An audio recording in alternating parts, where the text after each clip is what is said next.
When Americans Try to Tip in Germany, intro. Hookie was working the evening shift at a restaurant in Munich's Schwabing district when an American couple finished their dinner. The bill was 87 Euro. The man pulled out a €100 note, handed it to me, and said, "Keep the change," with this enormous smile like he'd just made my entire month. 13 euros. He was beaming. His wife was recording him on her phone. I thanked him normally and started to walk away. He called me back. "Excuse me, aren't you going to thank me properly?" I was confused. I had thanked him. He explained that in America, a 15% tip means the service was exceptional. And clearly I had provided exceptional service since they'd had a wonderful time. I told him 15% was normal here and already included in the prices. He laughed and said, "That's impossible because Germany is a capitalist country, and capitalism requires tipping to incentivize good service." He literally said, incentivize. If you appreciate stories that decode why people think systems define truth, not just what happens when they collide, this channel is where that lens lives. Subscribe so you don't have to rely on surface takes again. His wife stopped recording and asked if German waiters just don't try hard because they don't work for tips. I explained we get paid actual wages. The man said that sounded like socialism and asked if the restaurant was government-owned. When I said no, he asked how the owner makes money if he's paying full wages. I told him the food prices cover it. He looked at the menu again, did some math on his phone, and announced that German food is artificially expensive to hide the tip. He said in America, the system is more honest because you see the real price and then decide the tip. His wife nodded and said it's about freedom of choice. They left, and I heard him tell her that European service would improve if they adopted the American system. The table next to them had been listening to the whole thing. They were from Frankfurt. One of them said, "This happens every summer." Last week, a woman asked me if I accept tips in cash because she doesn't trust European card systems. I told her cards are fine. She handed me cash anyway and whispered, "Don't tell your boss." I am the boss. And that was just Tuesday. I work at a beer garden in Berlin, near Alexanderplatz. An American man ordered a schnitzel and 3 beers over the course of 2 hours. His bill was $31. He left $32 and stood up to leave. I brought him his change. €1 coin. He looked offended. He said in America, "You never bring the change back unless the service was terrible?" And had the service been terrible? I said no, the service was fine. This is just what we do. He asked why I would insult him by implying he couldn't afford to tip properly. I explained Germans typically round up or add a euro or two, not 20%. He pulled out his phone and showed me a Reddit thread about German tipping culture. He said, according to Americans who live in Berlin, Germans are changing their culture and now expect American-style tips. I told him I live in Berlin, actually live here. He said, "But what does the internet say?" This is the level of cultural cross-wiring I unpack every week.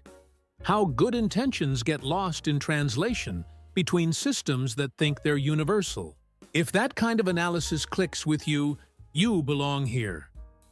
He called over his friend and explained that I was refusing his tip because of some cultural misunderstanding. His friend said he'd read that Germans are too proud to accept tips, and that's why service is slow. Our service is slow because we don't hover. He asked if there was an American-style restaurant nearby where people understand tips. I suggested McDonald's. He thought I was being helpful and thanked me for the recommendation. They left, and he put the €1 coin on the table with a little note that said, "For pride." I bought a coffee with it later. I was working at a hotel bar in Hamburg when an American woman ordered wine. After each glass, she left a €5 note on the bar. After 3 glasses, there were 15 euros sitting there. I kept trying to collect them. She kept stopping me, saying, "That's for later." I thought she meant she'd pay at the end. When she finally closed her tab, the bill was $24. She pointed to the money on the bar and said that was my tip. And wasn't I going to thank her? I thanked her. She said no, really thank her, because she'd been tipping all night and building rapport. I had no idea what she meant. She explained that in America, bartenders give better service to people who tip well throughout the night, and she'd been establishing herself as a good tipper, so I'd prioritize her. I told her I'd served her wine at normal speed each time. She asked if I'd have poured faster with more tip money visible. I said no. I pour at the same speed for everyone. She seemed upset. She asked what the point of tipping was if it doesn't improve service. I tried to explain that tips here are just a small thank you, not a service accelerator. She said that defeats the entire purpose of capitalism and creates no incentive for excellence. She asked if I even wanted the tip, or if she should keep it since it didn't affect anything. I told her she could do whatever she wanted. She took back 10 euros and said, "This is what you've earned with mediocre service." The wine was good. I'd poured it correctly. She'd said it was delicious, but apparently mediocre. At a cafe in Cologne, I watched an American family calculate their tip for 15 minutes. They had a calculator, a notepad, and a phone with a tipping app. Their bill was 43 Freund. The father kept saying different numbers. 20%, 18%, 15% pre-tax. They couldn't agree on the tax situation. Finally, the mother asked me what percentage Germans expect. I said we usually just round up or add a couple euros. She asked for a specific number. I said maybe 5 or 10% if the service was really good. She asked what qualified as really good service. I said I don't know. Bringing food correctly? She wanted metrics. Response time, number of check-ins, smile frequency. I told her we don't have a system like that. She asked how I know if I'm doing a good job without tip feedback. I said my boss tells me. She looked horrified. She said that's not how free market economics works. She explained that in America, customers control quality through financial feedback. And without that system, there's no accountability. I said there's still accountability, just through different mechanisms. She asked me to name one mechanism. I said, not getting fired? She said that's too late. The damage is done by then. She calculated that German service quality must be statistically lower due to delayed feedback loops. They left $48 and told me they were tipping American style to show how it's done. 5 euros on a 43.50 bill. That's not how it's done. I drove an Uber in Frankfurt for 3 years. An American businessman took my car from the airport to his hotel. The app charged him $32. When we arrived, he handed me a 20-euro note and said, "This is on top of the app payment." I said the app already charged him. He said yes. That's the fare, this is the tip. I explained Uber doesn't expect tips in Germany, especially since the fare already includes everything. He said he knows how Uber works, he uses it in Dallas all the time, and drivers depend on tips. I told him German Uber drivers make a decent base rate. He said that's impossible because Uber's business model is based on low fares with tip compensation. He started explaining Uber's corporate strategy to me, the company I drive for. He said the app must be broken if it's not prompting him to tip. I said it's not broken, it's just Germany. He opened his app and showed me that yes, there is a tipping option. I told him that's optional. He said, nothing is truly optional in a service economy. He asked if other drivers had complained about the tipping culture here. I said no. He said they probably wouldn't complain to him because he's a customer, but they definitely complain to each other. He knows because he reads driver forums. I told him I read those same forums since I'm a driver, and no one complains about this. He suggested I'm not reading the American driver forums where the real issues are discussed. I told him American forums are about American driving. He said economics transcends borders. When I refused the 20 euros again, he put it on the dashboard and got out. He said, invest it in better service training. I'm an engineer who drives part-time for extra money. I work at a spa in Baden-Baden. An American woman booked a massage and facial. The total was $180.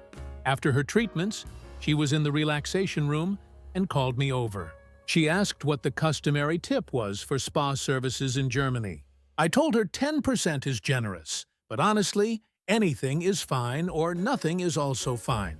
She looked uncomfortable. She said in America, spa tips are 20% minimum because it's skilled labor. I agreed it's skilled labor. She asked why Europeans devalue skilled work with lower tips. I said we pay skilled workers higher wages instead. She asked what my hourly wage was. I told her that's a bit personal. She said in America, wages are openly discussed to ensure fairness. She calculated that if I made minimum wage, I'd need tips to survive. I don't make minimum wage, I make a professional wage. She said that's what everyone says, but the math doesn't work. She pulled out a conversion app and started calculating costs of living in Baden-Baden versus Arizona. She announced that after housing costs, I definitely need tips to maintain basic dignity. I explained I own my apartment. She asked how that's possible on service industry wages. I told her it's not the service industry the way she's thinking of it. This is a professional spa with trained therapists. She asked if I went to university. I said yes, for physiotherapy. She paused. She asked why I'm working at a spa if I have a degree. I said this is my career. Spas employ medical professionals in Germany. She said that seems backward. In America, medical professionals work in hospitals. I told her I worked in a hospital for 5 years before this. She said, so this is a step down? I said no, it's a different specialization. She said it must pay less though. It doesn't. She didn't believe me. She left a $40 tip and a note saying, follow your dreams. I am literally following my dreams. This is my dream job. At a restaurant in Dresden, an American couple asked for separate checks. We don't usually do that in Germany, but I split it for them. His bill was $35, hers was $31. He paid with a card and selected no tip on the machine. She looked at him. He said what? He doesn't carry cash. She pulled out cash and left $5 on the table. Then she asked me loudly if that was enough since her boyfriend refuses to participate in social contracts. He said tipping isn't a social contract in Germany. She said basic decency is universal. They started arguing. He said Germans don't tip the same way. He'd researched it, and she was applying American standards incorrectly. She said he was being cheap and hiding behind cultural differences. He pulled up an article on his phone about German tipping customs. She said one article doesn't override moral responsibility. He said morality doesn't determine economic systems. She asked if I felt disrespected by no tip. I said honestly I was fine either way. She said I was being polite because I had to be. She left another $5 and told me it was from both of them, even though her boyfriend lacks character. He told me not to accept it because it's manipulative. I took it because I didn't want to be part of their fight. She said, see, the server accepted it, which means they wanted it. He said acceptance doesn't equal expectation. They left still arguing. I saw them 3 days later at a different restaurant. They were still together, still arguing about tipping. Some couples bond over shared interests. They bond over economic theory disagreements. I work at a high-end restaurant in Munich, near Marienplatz. An American man had a business dinner with clients. 4 people, multiple courses, wine pairings. The bill was $340. He paid with a company card and then asked me privately what an appropriate tip would be for a business meal. I said maybe $20 or $30 would be generous. He laughed. He said no, what would really impress? I said that would really impress. He said impossible. In America, business meal tips are minimum 20% to show respect and establish relationships. He calculated 20% of $340. That's $68. I told him that would be unusual here. He said maybe that's why Germans don't have the same business culture as Americans. I mentioned that Germany has the 4th largest economy in the world. He said yes, but imagine how much more productive it could be with proper tipping incentives. He asked if I'd ever considered that maybe German efficiency is actually just average, and Americans only think Germans are efficient because we're comparing them to other Europeans. I told him German efficiency is not related to tipping. He said everything is related to incentive structures. He left $70 in cash on the table. Then he asked me to wait. He took a photo of the money. Then he asked me to stand next to the table while he took another photo. He said this was for his company's international training program. He's developing a presentation about cross-cultural business practices, and this demonstrates proper international tipping etiquette. I was now a case study. He asked me to smile bigger because the photo needed to show how much the tip meant to me. I smiled bigger. He took 3 more photos. Then he asked if I could write a testimonial about how American tipping culture creates better service experiences. I said I'd rather not. He said it could be anonymous. I said I still don't want to. He asked why I was being difficult when he'd just given me a generous tip. I explained that the tip was nice, but I don't actually think tipping culture determines service quality. So I can't write that testimonial honestly. He looked confused. He said, but I'd just given him great service, and he'd just given me a great tip. So doesn't that prove the system works? I said I give everyone the same service regardless of tips. He said that's impossible from a behavioral economics standpoint. Humans respond to incentives. I said I respond to the incentive of keeping my job and professional pride. He said that's just delayed tipping. My salary is essentially a prepaid tip from the restaurant owner based on anticipated performance. I had no response to that because I was too busy trying to understand how he'd turned wages into tips. He left with his clients, showing them the photos of the cash on the table. I heard him say, "And that's how you build international business relationships." One of his clients was German. She looked at me and mouthed, "Sorry." The $70 is still the highest single tip I've ever received. He emails me sometimes asking if I've noticed improved service quality in Germany since his visit.